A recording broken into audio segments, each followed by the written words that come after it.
साथियों नमस्कार। साथियों, मुझे बहुत प्रसन्नता है कि आप कुछ न कुछ प्रकृति के इन मार्गदर्शनों का कुछ न कुछ आप लाभ निश्चित ले रहे होंगे।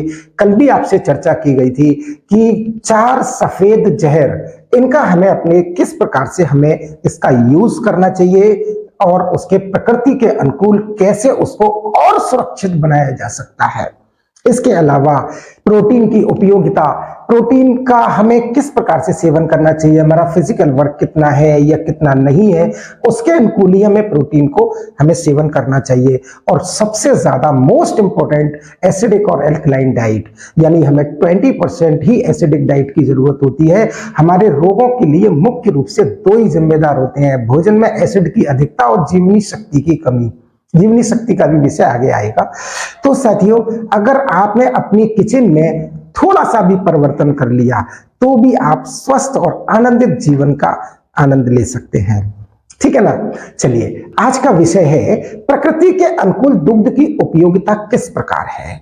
साथियों, जैसा कि हम सभी जानते हैं कि दुग्ध भगवान का बनाया हुआ एक ऐसा अमृत है इस पृथ्वी पर कि उसमें एक माता से प्राप्त एक बच्चे के लिए उस दुग्ध के अंदर संपूर्ण गुण पाए जाते हैं। इवन ये भी कहा जा सकता है, जब तक एक बच्चा अपनी माता का दुग्ध पान कर रहा होता है उसे बाहरी किसी भी खाद्य वस्तु की आवश्यकता नहीं होती।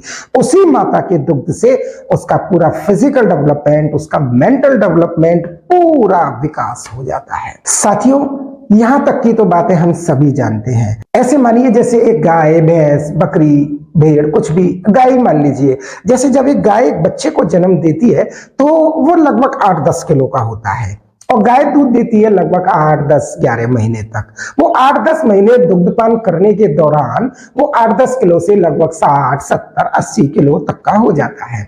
अब उसके बाद में गाय दूध देना बंद कर देती है। जब कुछ समय बाद जब वह दूसरे बच्चे को जन्म देती है तो निश्चित रूप से हम पहले वाले बच्चे को दुग्धपान कराते हैं या दूसरे वाले को कराते हैं। निश्चित रूप से आपका एक ही जवाब होगा कि दूसरे वाले को, जो न्यू बॉर्न बेबी है ना, उसी को कराएंगे। पहले वाला तो पहले से ही अपना अलग से दूसरा आहार लेना शुरू कर चुका होता है। तो साथियों, वही बच्चा पहले वाला दुग्ध पान करने तक 60-70-80 किलो का होता है।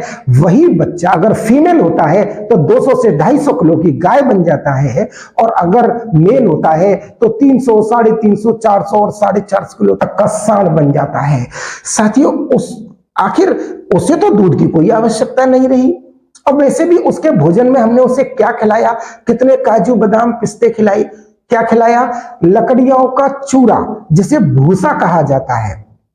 उसी भूसे से वो 60-70-80 किलो से 400 और 450 किलो तक का सांड बन जाता है। साथियों, मनुष्यों के लिए भी इतना ही यह बात मायने रखती है। मनुष्य के बच्चे को भी तभी तक दुग्ध की आवश्यकता होती है तब तक उसको उसकी माता से मिल रहा होता है। आपने देखा होगा, जब एक माता अपने बच्चे को दुग्धपान कराती है तो लगभग 5-6 महीने का बच्चा होता है, तभी उसे कुछ दाल का पानी, कुछ दाल चावल, चावल का पानी, इस प्रकार से देना शुरू कर देते हैं। जैसे जैसे 10 महीने, 11 महीने, 12 महीने के बाद जब माता का दुग्ध धीरे धीरे करके बंद होने लग जाता है, वैसे वैसे बच्चा धीरे धीरे बाहरी भोजन को बढ़ाने लग जाता है। साथियों, प्रकृति का नियम यही है। एक गाय का बच्चा केवल भूसे से उसके शरीर का प्रोटीन लेवल, कार्बोहाइड्रेट लेवल, वसा का लेवल, सारे न्यूट्रिशंस की पूर्ति हो जाती है। जबकि भगवान ने मनुष्यों के लिए तो इतने प्रकार के अन्न, इतनी प्रकार की दालें, इतनी प्रकार की सब्जियां, इतने प्रकार के फल, भिन्न भिन्न प्रकार के तेल, भिन्न भिन्न प्रकार के ड्राई फ्रूट्स और इतनी सारी वनस्पतियां, ये सब भगवान ने मनुष्यों के लिए ही तो दिए हैं।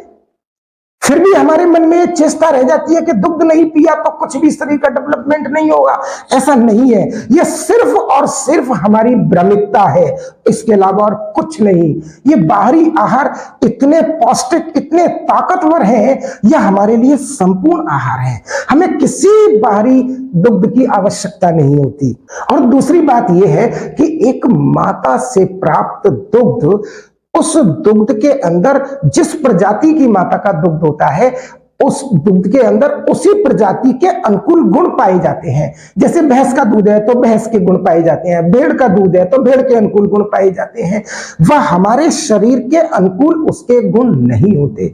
इसके अलावा जैसे एक भैंस का दूध है तो भैंस के दूध को डाइजेस्ट करने के लिए भगवान ने भैंस के ही बच्चे के अनुकूल उसकी आंतों की संरचना की गई होती है।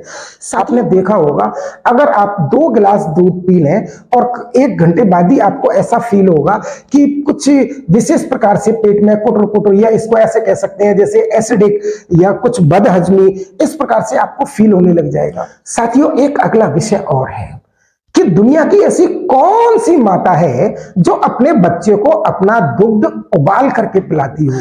कि कच्चा दूध क्षारीय होता है, जब हम उसे बॉइल्ड कर देते हैं तो वो अम्लीय हो जाता है, यानी एसिडिक हो जाता है। तो हमें इस एसिडिक भोजन ही हमारे समस्त रोगों का कारण बनता देखा गया है। ये पूर्व में ये बात साझा की जा चुकी है।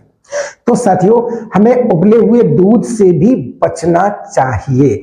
और सबसे महत्वपूर्ण बात साथियों, एक माता से प्राप्त दुग्ध सिर्फ और सिर्फ उसके बच्चे का ही अधिकार माना गया है। आपने देखा होगा, मनुष्य प्रजाति में भी माताएं अपने बच्चे के अलावा कितनों को दुग्धपान कराती हैं? शायद किसी को नहीं, केवल अपने बच्चे को ही कराती हैं। प्रकृति का भी नियम यही है। जिन बच्चों को माता का दुग्ध नहीं मिल पाता है, उन बच्चों को देसी गाय का दुग्धपान कराया जा सकता है। और इसके लिए भी भगवान के कुछ नियमों का भी हमें संदेश दिखाई दिया। उस गौ माता को मां के समतुल्य माना जाए, यानी सबसे पहली चीज कि गायों को बांधा न जाए। भगवान श्री कृष्ण अपनी पड़ोसियों की भी गायों को खोल दिया करते थे।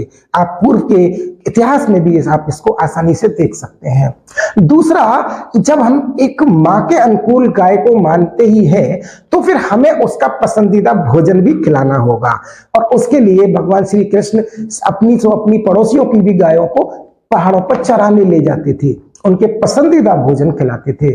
और तीसरा नियम बताया गया है कि पहले उसके बच्चे के लिए, फिर उसके बाद में वो गौ माता, एक मां के अंदर ही वो एक शक्ति होती है जो अपने बच्चे की रिक्वायरमेंट को समझ जाती है। ये माताएं इस बात को अच्छे से समझ सकती हैं, ठीक है ना।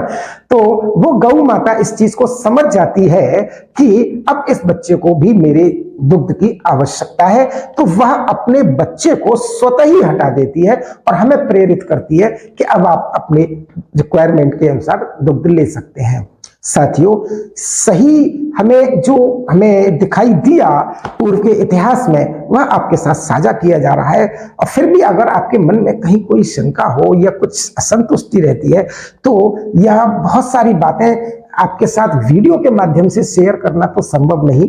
तो आप जो भी हमारे प्राकृतिक उपचार में यहाँ आते हैं, तो उन लोगों के साथ हम प्रतिदिन नित्य रूप से सारी बातें पूरी प्रामाणिकता के साथ शेयर करते हैं। तो कभी भी आप हमें इस सेवा का मौका दें। शास्त्रों के अनुसार देसी गायों का दुग्ध सर्वोत्तम माना गया है, लेकिन हमें इस पर भी चिंतन करने की आवश्यकता है कि आज हम दुग्ध को जिस तरीके से प्राप्त कर रहे हैं, उस पर हम प्रकृति के यानी भगवान श्री कृष्ण के नियमों को कितना फॉलो कर रहे हैं। वो गाय देसी है या नहीं है, बांधते हैं या नहीं बांधते हैं, उसका पसंदीदा भोजन हरा चारा खिलाते हैं या नहीं खिलाते हैं, पहले हम उसके बच्चे को पर्याप्त पिलाते हैं या नहीं पिलाते हैं, उससे हम प्रेम से वो हमें लेने के लिए प्रेरित करती है या हम उसे बांध करके या अत्याचार करके जबरदस्ती प्राप्त करते हैं।